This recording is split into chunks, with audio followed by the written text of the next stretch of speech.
I think that it was not only me, it was the whole Greek people, practically not mad, enraged about what is happening in the country.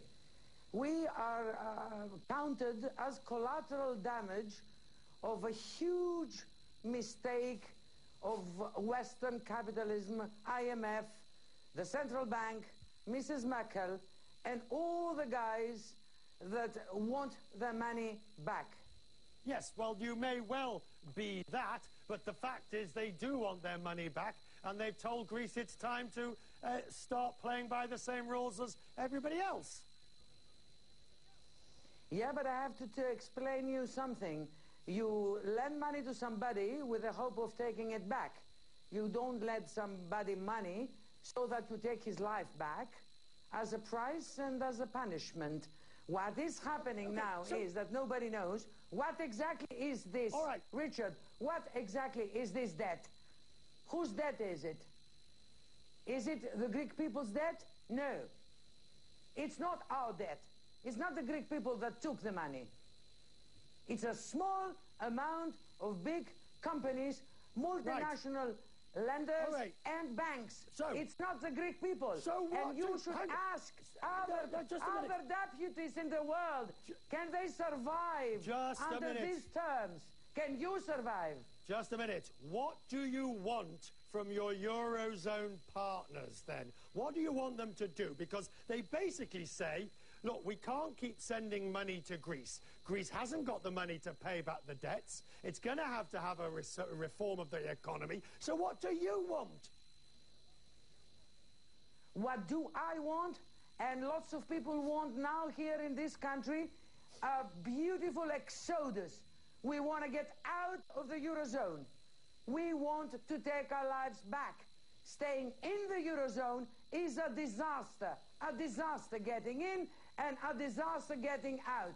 But you must know that exiting the Eurozone would lead to a total collapse of the banking system, a total collapse of the economy, and put Greece in a worse situation than it is today if you had to go back to the drachma overnight. It can't be overnight, and it can't be the way this is planned by our lenders, our creditors.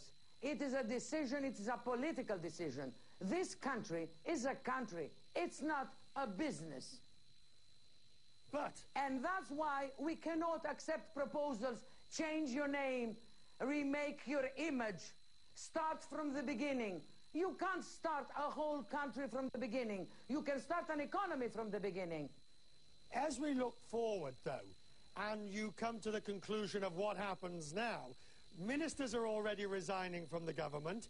There is strikes on the street. There are riots. What is your fundamental fear of what can and might happen in Greece? It's not a fundamental fear, it's a demand. Well, the first thing we need is elections now. There is no legitimacy of this government. The way is running things, and there isn't no legitimacy for signing the future of 2 or 3 or 4 generations. Nobody elected Mr. Papadimos.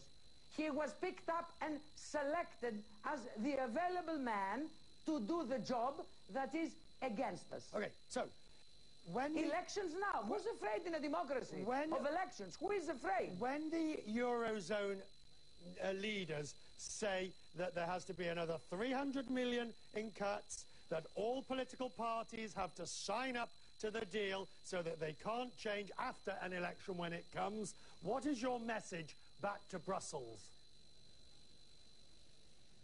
We will resist to the last breath. Even if the law passes, nobody is going to implement the law.